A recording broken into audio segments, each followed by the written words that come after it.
morning, sir. I just read an article in the news that your company is hiring for data encoder. I would like to apply for a position as a data encoder. I believe that I am suitable for that position because I have an experience for that kind of job. Before that, I would like to introduce myself first. I am Paul Sita at age of 18 from Bagong Lipa City with a course of ladder education for BSCS. I, I have an experience of 200 hours in working in World Cyber Computer Center. I have job experience in that company.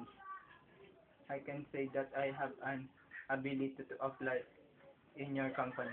I also knowledgeable in troubleshoot and analyze some files and documents.